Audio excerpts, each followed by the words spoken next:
नमस्कार, hello dear friends, this is my model number 54 जिसका नाम है the theory of time examination philosophy. So hi, I am CK means CHRANKUMAR Charan Kumar. I am host on this philosophy.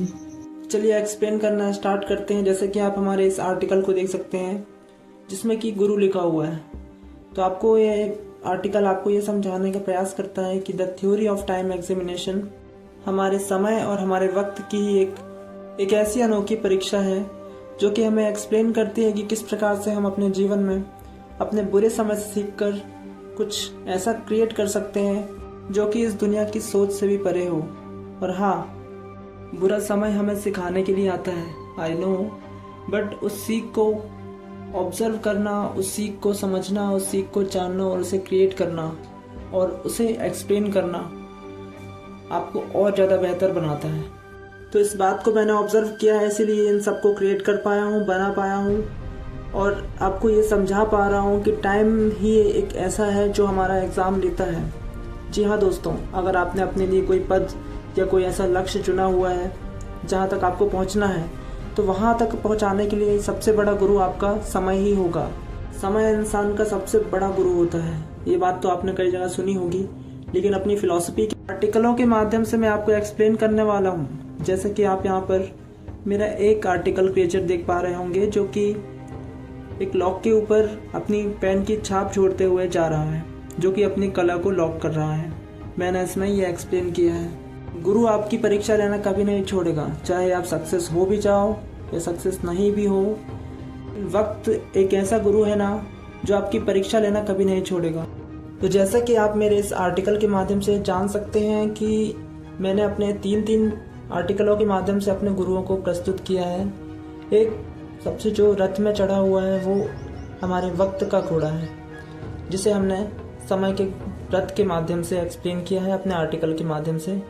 तो मेरे इस article में 3 मानसिकता हैं। जैसे कि सबसे पहला जो कि रथ वाला गुरु है वक्त, वो कि हमें एक मौका देता है कुछ करने का, जीवन में समय देता है। और दूसरा जो आर्टिकल है आप देख सकते हैं ऋषि का, जो कि ऋषि के बेस में है, वो हमें एक मार्गदर्शन देता है, वो हमें एक रास्ता देता है। जैसे कि उसके बगल में आप देख सकते हैं वो केवल हमें मार्गदर्शन दे सकता है। और तीसरा गुरु है उसी से जुड़ा हुआ हमारा यूनिवर्सल गॉड ऑफ गणेशा, जिसे मेरी ये मानसिकता यूनिवर्सल गॉड मानती है। तो मेरा ये मानना है कि ये यूनिवर्सल गॉड ही है जो मुझे मेरे गुरुओं के पास पहुंचा रहे हैं, ये सब सारी फिलॉसफियाँ मुझे दे रहे हैं, या कहाँ कहाँ किस किस गुरु से मुझे कौन कौन सी शिक्षा मिल सकती है और शिक्षा को मैं किस प्रकार से इस माध्यम में कन्वर्ट कर सकता हूँ। और इस मार्ग को इन्होंने ही मेरे सामने प्रस्तुत किया है, मुझे ऐसा लगता है। तो जैसा कि आप यहाँ पर देख सकते हैं, गुरु की जो चैन है और ये सारे आर्टिकल्स के माध्यम से मैंने एक्सप्लेन किया है कि जब तक परीक्षा चलती है, शिष्य की शांति और सुरक्षा की जिम्मेदारी गुरु की ही मानी जाती है। तो आई रियलाइज कि he is my exam time, कि मुझे पता है कि आज मेरे केवल एग्ज़ाम देने का समय है। मेरे साथ क्या होगा, क्यों होगा, ये सब चीज़ों से मुझे कोई लेना देना नहीं होना चाहिए, क्योंकि अभी मेरे यूनिवर्सल गॉड मेरे साथ हैं, वो मुझे हैंडल कर रहे हैं। जैसे कि आप इस क्रिएचर के माध्यम से जान सकते हैं कि मेरे 2 प्रकार के क्रिएचर आपको दिख रहे होंगे, जिसमें कि मैं एक क्रिएचर में समझा रहा हूँ और दूसरे क्रिएचर में अपने एग्ज़ाम को दे रहा हूँ। तो वो मुझे समझा ये रहा है कि अभी तुम्हारे एग्ज़ाम का टाइम है, और जब एग्ज़ाम का समय चलता है ना, तो आपको केवल फोकस आपके एग्ज़ाम पर होना चाहिए, क्योंकि एक सीमित प्रकार का समय आपको दिया जाता है और जितना हो सके आपको अपने लक्ष्य पर फोकस होना चाहिए और शांति पर फोकस होना चाहिए। और मुझे ऐसा लगता है कि उनके ऊपर भी एक हेड प्रिंसिपल है जिसे मैं यूनिवर्सल गॉड मानता हूँ, जिनकी सोल डायरेक्ट उनसे मिली हुई है, जो कि उन्हें आदेश दे रहे हैं कि इसको ऐसा ऐसा ऑपरेट करो। तो ये अपने हिसाब से मुझे उस प्रकार से ऑपरेट कर रहे हैं, जिसी के माध्यम से इन्होंने मुझे इमेजिनेशन पावर दी है, सीके पहना दिया है। एक प्रकार की शक्तियाँ हैं जो इन्होंने मुझे प्रदान की हैं, जिसके माध्यम से मैं अपने इन आर्टिकलों को, क्रिएचरों को क्रिएट कर पा रहा हूँ। और जैसे कि आप इस क्रिएचर के माध्यम से जान सकते हैं कि समय is the greatest teacher of in the world. आप यहाँ पर पढ़ भी सकते हैं। और इसके साथ साथ मैं आपसे ये भी कहूँगा कि ज़रूरी नहीं है मैं जो बोल देता हूँ वो एक्सप्लेन कर देता हूँ वो सही ही हो। आपकी तर्क, आपकी सोच और आपका जीवन मुझसे अलग है, मैं जानता हूँ। तो आपका प्रैक्टिकली नॉलेज भी अलग होगा, आप उसके हिसाब से भी चल सकते हैं, लेकिन मैं एक फिलोसोफर हूँ। तो जैसा कि आप इस क्रिएचर के माध्यम से जान सकते हैं कि एग्ज़ाम टाइम में ये आपकी सफलता और खुशी को लॉक करता है। ये जो लॉक आप देख पा रहे हैं ना, ये लॉक मैंने अपने लिए ही बनाया है, क्योंकि मैं अपने इस जीवन में जब कभी डिप्रेशन में हूँ या कोई भी प्रॉब्लम आए तो मैं अपनी इन फिलॉसफियों को खोल के देख सकता हूँ। तो ये फिलॉसफियाँ मुझे कुछ ना कुछ मार्गदर्शन दे सकती हैं, इसीलिए मैंने इन्हें क्रिएट किया है और इसीलिए मैं इन्हें लॉक कर रहा हूँ। इस क्रिएचर के माध्यम से मैंने ये समझाया है। तो ये मेरा एग्ज़ाम टाइम है, मुझे पता है कि प्रॉब्लम्स आएंगी। तो प्रॉब्लम्स किस किस प्रकार की हैं और कैसी कैसी विपरीत परिस्थितियों में मैं फंसा हुआ हूँ, इस क्रिएचर के माध्यम से मैं आपको एक्सप्लेन करने वाला हूँ।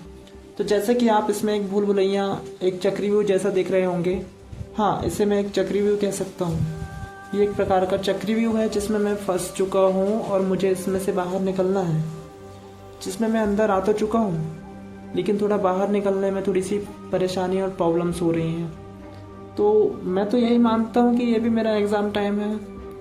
तो एग्ज़ाम टाइम में बहुत सारी चीज़ें मुझे प्रताड़ना, दुख और परेशानियाँ दे रही हैं, जिनके नाम मैंने अपने आसपास लिखे हुए हैं इस क्रिएचर के माध्यम से, जैसे कि आप पढ़ सकते हैं। दुख, रोना, पीड़ा, जिम्मेदारी, कठिनाई, उलझन, बेचैनी, त्याग, ठोकरें, मानसिक तनाव, वासना, डर, बेइज्जती, परेशानी, बेशर्मी, नौकरी, परिश्रम, मजबूरी और ऐसी बहुत सारी ऐसी कुमानसिकताएं हैं जिसे मैंने यहाँ पर प्रस्तुत किया है या समझाया है। लेकिन जितनी ये नकारात्मक है ना, उतनी ही सकारात्मक भी है। तो ये सब तो परेशानियाँ हैं, इसकी सकारात्मक परिणाम को मैंने किस प्रकार से अध्ययन किया है, ऑब्जर्व किया है, ये आपको मेरा इमेजिनेशन पावर और सीके पेनार्ट प्रस्तुत करता है। तो इन सब चीज़ों को मैंने किस प्रकार से सकारात्मक वे में लेके अपने लिए इस प्रकार का मार्ग बनाया है, ये मैंने इस फिलॉसफी में समझाया है। तो समय मेरे पास भी उतना ही है जितना आप लोगों के पास है। दिन के 24 घंटे और साल के 365 दिन। लेकिन मैं आपको ये भी बताना चाहता हूँ कि सारी चीज़ें सकारात्मक नहीं होती, कुछ चीज़ें नकारात्मकता में भी चली जाती हैं। इमेजिनेशन पावर, सीके पेनार्ट, ये मुझे तभी मिल पाए जब मैं सकारात्मकता में था। लेकिन अगर मैं नकारात्मकता में गया तो ये सारी चीज़ें मुझसे छीन भी सकती हैं या मुझसे दूर भी हो सकती हैं। ये सब बातों को जानते हुए भी मैं चल रहा हूँ, क्योंकि मुझे पता है कि मानसिक, शारीरिक और आर्थिक शोषण तो होना ही है इस जीवन में। तो इतनी सारी चीज़ों को लड़कर, इन सब चीज़ों को ऑब्जर्व कर इन सब चीज़ों को सहकर मैंने अपनी इन फिलॉसफियों को क्रिएट किया है। बहुत सारी भूख, प्यास और परेशानियों को सहा है, तब जाके मैं अपने आप को इन फिलॉसफियों के लायक समझता हूँ। नहीं तो आइए, जैसा कि आप मेरे इस क्रिएचर को देख पा रहे होंगे, ये क्रिएचर आपको एक ऐसी परेशानियों में दिख रहा होगा जो कि बिल्कुल हर तरफ से फंस चुका है।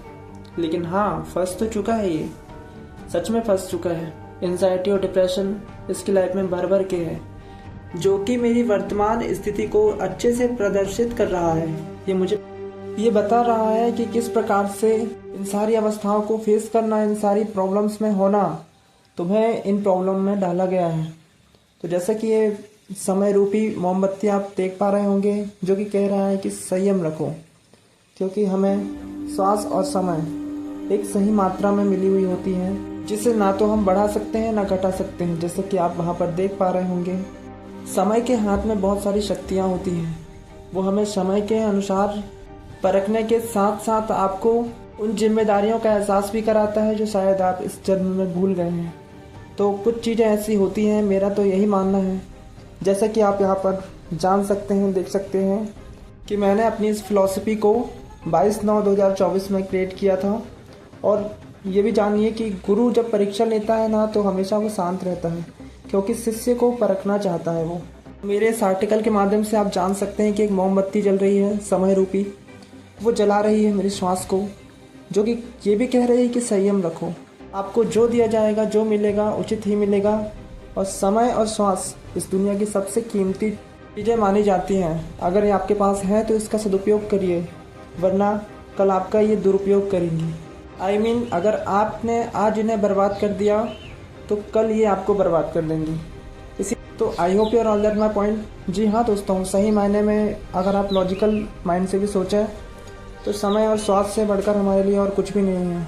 हाँ, जो कि हमारा अपना है, जिसे हम जैसे चाहे मन चाहे यूज़ कर सकते हैं। और जैसा कि आप मेरे इस क्रिएचर को देख पा रहे होंगे जो कि एग्ज़ाम दे रहा है, इसकी मानसिकता में ये बैठा दिया गया है कि एक चक्रव्यूह है। और मैं तो ये कहता हूँ कि मेरे साथ जो हुआ वो बहुत अच्छा हुआ, क्योंकि मुझे समय कहता है कि संयम रखो, क्योंकि समय के पश्चात सब कुछ सुव्यवस्थित होना अनिवार्य है।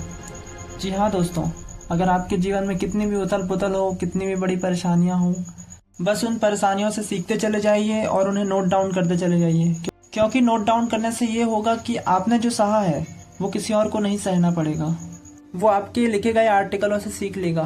तो जैसा कि आप मेरे इस आर्टिकल के माध्यम से जान सकते हैं कि आपको 4 सीढ़ियाँ दिख रही होंगी, उसके ऊपर खड़ा हुआ मेरा एक क्रिएचर जो कि इन एंजलों के बीच में खड़ा हुआ है, जो कि आपको ये बताना चाहता है कि जैसे जैसे आप लेवल की सीढ़ियों को पार करेंगे, वैसे वैसे आपको परखने के लिए समय की बहुत सारी ऐसी एंजलों का सामना करना होगा। जी हाँ दोस्तों, ये सारी परियां हैं जिन्हें कि शायद आपको परखने के लिए, आपको भ्रमित करने के लिए, आपको भटकाने के लिए, आपको परेशान करने के लिए या फिर आपको डिमोटिवेट करने के लिए भेजा गया है समय के द्वारा। तो अगर आप इसमें भी भटक गए तो यहाँ पर भी आप फंस सकते हैं। तो मैं आपको बताना चाहता हूँ कि जब आप 4 सीढ़ियाँ चढ़ जाएंगे ना, तो हो सकता है यूनिवर्स और समय आपको इस बात की परीक्षा लेने के लिए आपको भटकाने का पूरा प्रयास किया जाएगा। बिल्कुल इसी माध्यम से आपको भटका सकता है। जैसे कि हमारे इन आर्टिकलों के माध्यम से आप जान सकते हैं, ये आर्टिकल सुख और दुख के सूचक हो सकते हैं। मैंने इन्हें इन एंजलों के माध्यम से एक्सप्लेन किया। तो मैं आपको पर्सनली बताना चाहता हूँ कि आप अपने लक्ष्य पर फोकस करिए और अपने इन एंजल रूपी भटकाने वाले संसाधनों को एक ऊर्जा में कन्वर्ट करिए। तो मैं आपको वही एक्सप्लेन कर रहा हूँ जो कि मैंने किया है, जो कि आप इस आर्टिकल के माध्यम से जान सकते हैं। तो यहाँ पर मैं आपको अपना पर्सनली एक्सपीरियंस बता रहा हूँ कि अपने इन दुख, परेशानियों और रुकावटों को अपने संसाधन मानकर चलिए, जो कि आपको आगे बढ़ने में आपकी सहायता करें। तो मैंने तो इनका सदुपयोग किया है। इसमें बहुत सारी शक्तियाँ हैं। ये शक्तियाँ आपको तभी मिलेंगी जब आप इन्हें इस ऊर्जा में कन्वर्ट करेंगे।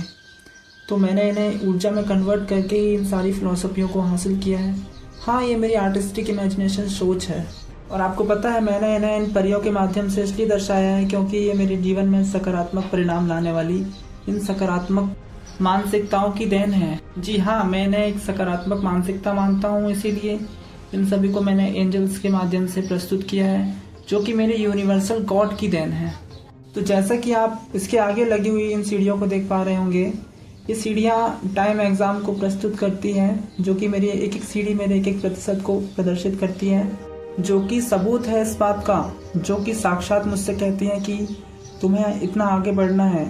तो जैसा कि आप मेरे इस आर्टिकल को देख पा रहे होंगे, जिसमें कि एक हाथ आपको दिख रहा होगा जो कि परीक्षा लेने के लिए अपनी विशेष शक्तियों का प्रयोग कर रहा है।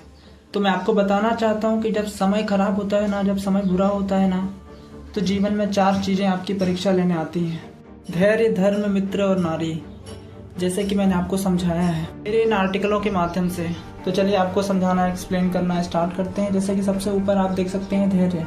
धैर्य का सूचक आपको दिख जाएगा, जो कि लिखा है पेशेंस, जो कि आपको कहता है कि जब आपका समय खराब हो तो आपकी धैर्य की परीक्षा होती है कि आप कितना धैर्य रख सकते हो। सबसे पहला जो परीक्षा का विषय होता है वो धैर्य का ही होता है। तो पूरी फिलॉसफी मेरी धैर्य पर ही अटकी है। दूसरा परखाव होता है नारी का। नारी सबसे पहले आपका बुरा समय देखती है। अगर बुरा समय है तो सबसे पहले वो आपको परखने आएगी कि आपकी क्या प्रतिक्रिया है। तो हाँ, मैं आपको बताना चाहता हूँ कि नारी एक ऐसा रहस्य होती है जिसे आज तक कोई नहीं समझ पाया है, इसलिए इसके परखने का तरीका भी अलग होता है। तीसरा क्रिएचर आप देख सकते हैं मित्र। मित्र वो एक कड़ी होता है हमारे बुरे समय में, जो कि कभी टूटनी नहीं चाहिए। हम इन्हें मान सकते हैं कि हमारे जीवन की 4 कड़ियाँ हैं। और चौथी कड़ी हम धर्म को मान सकते हैं। धर्म से मेरा आशा है इंसानियत। सबसे पहले आपको ये भी परखने आ सकती है, क्योंकि इंसानियत से बड़ा दुनिया का कोई धर्म नहीं होता। तो जैसा कि आप यहाँ पर देख सकते हैं और जान सकते हैं, इन 4 प्रकार की परीक्षाएं आपके जीवन में आपके बुरे समय में आपको परखने आएंगी। सबसे पहले है धैर्य, संयम। दूसरा है धर्म मतलब इंसानियत। तीसरा है नारी। नारी किसी भी रूप में हो सकती है आपके जीवन में। और चौथे रूप में आप देख सकते हैं मित्र। आप मात्र ये मान के चलिए कि आपके बुरे समय में ये आपको या तो छोड़ के जा सकते हैं या तो आपकी परीक्षा ले सकते हैं। तो हमेशा ध्यान रहे, आपके कठिन समय में आप जितना धैर्य का प्रदर्शन करेंगे ना, उसी के अनुसार आपके पद और प्रतिशत का निर्धारण किया जाएगा। यहाँ पर मैं आपको एक रियलिटी बताता हूँ कि जितनी मेरे जीवन में सुविधाओं का अभाव रहा है ना, मैंने उनको ही अपनी सुविधाओं का एक संसाधन मान के अपने जीवन को व्यतीत किया है और अपनी इन फिलॉसफियों को एक्सप्लेन कर रहा हूँ। आज बहुत सारी प्रॉब्लम्स हो रही हैं मुझे, इन्हें एक्सप्लेन करने में, इन सीढ़ियों को चढ़ने में मुझे बहुत ज़्यादा समय लग रहा है, लेकिन फिर भी मैं अपने आप को एक कर्मनिष्ठता के साथ चला रहा हूँ, क्योंकि यूनिवर्सल गॉड मेरे साथ है, मुझे पता है। इसकी बेड़ियाँ मेरे गुरु से बंधी हुई हैं, जो कि मेरे आंतरिक स्वभाव को प्रदर्शित करता है, जो कि मुझे मार्गदर्शन दे रहा है, जैसे कि आप वहाँ पर देख सकते हैं। विपत्ति का अगर समय है तो ये सब चीज़ें आपको परखती हैं और ये सारी चीज़ों से आपको संयमता के साथ उभरना है। मैं अपना पर्सनल एक्सपीरियंस बता रहा हूँ। एक बात का हमेशा ध्यान रखना, अगर आप दुनिया का कोई भी एग्ज़ाम दे रहे हैं ना, उस एग्ज़ाम के पद के सच्चे दायित्व को अगर आप दिल से अपना लेना कि उसके लिए मैं ईमानदारी से जीवन भर काम करूँगा, और उसमें आपकी सफलता का कोई लोभ या मोह नहीं होना चाहिए, बस सच्ची निर्भरता होनी चाहिए, तभी आप अपने लक्ष्य को प्राप्त कर सकते हैं, अपने एग्ज़ाम में उत्तीर्ण हो सकते हैं और यहाँ से निकल सकते हैं। धन्यवाद।